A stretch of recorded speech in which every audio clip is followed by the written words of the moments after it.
You probably know by now that the next Assassin's Creed game is called Assassin's Creed Odyssey. It is set in ancient Greece, but Mike and I got a chance to actually play the game for a couple hours, and we're going to talk through some of the big changes that are being made to the Assassin's Creed series with this game.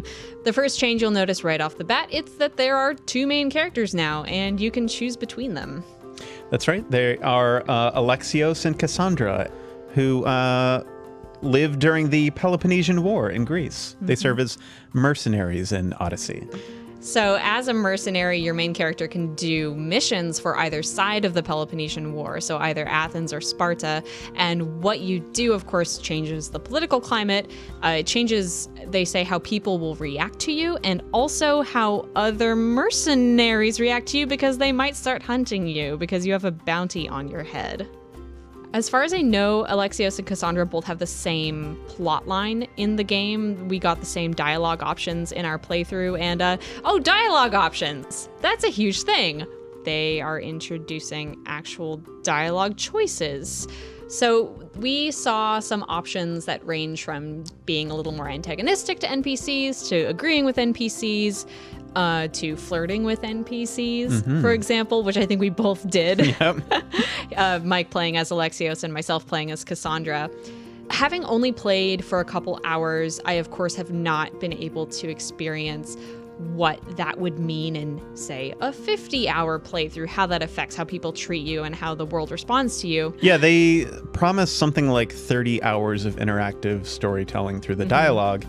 And it's not immediately clear how some of those choices will affect you on the micro scale either, because you can talk to some NPCs and you can choose whether to be aggressive with them or lie to them to get what you want. In our playthrough, I think we both tried to romance a woman named Kira by flirting with her, and our advances were reciprocated in some ways, which was fun. We have a lot in common.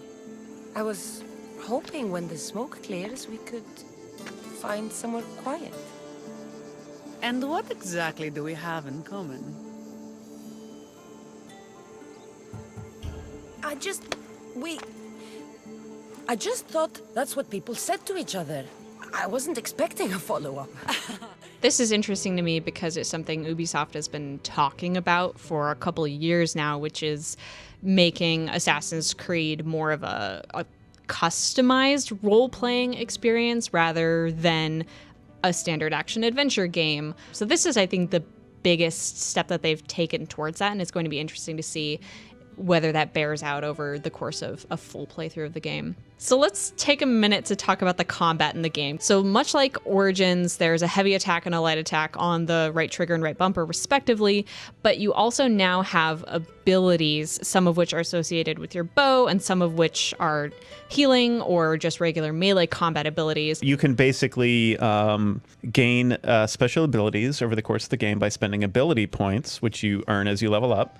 And then you can assign those abilities to 8 options that you can trigger or flip on. And those, yeah, like you said, those include combat options. They also include defensive options like ripping the shield off of a Spartan soldier. Which is very convenient because they get in the way of the fighting. But I think you and I both fell in love with the famous Spartan kick that you can do in Assassin's Creed Odyssey. Which, of course, they added.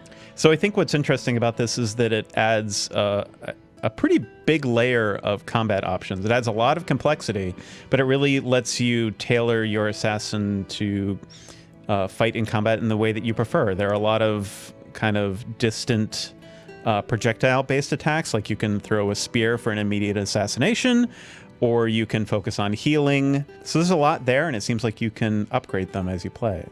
Finally, I think everyone will be very, very happy to know, or maybe really unhappy to know, that Naval Combat is fully returning, not just in select missions, but throughout the game. You have a boat, you have a crew, you are sailing between Greek islands, because guess what? There are a lot of islands in Greece.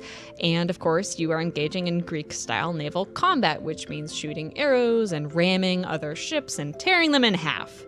Mike, you played most of the naval combat in our demo. What did you think of it? I thought it felt very familiar.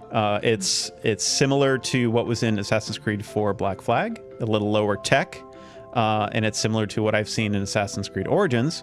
It basically involves ramming ships, firing arrows from your deck, and boarding ships that have been disabled. It doesn't look like you're going to be able to avoid it. As you said, there's a lot of travel. There are some fast travel options, but it sounds like you will be going from island to island, and you will have to take down ships to accomplish certain missions. So, all aboard. Aye, aye. That's not what the Greeks say. I would be remiss not to mention that they also sing sea shanties. She shanties. Sea shanties. She shanties by the seashore. Yes. They're back, baby!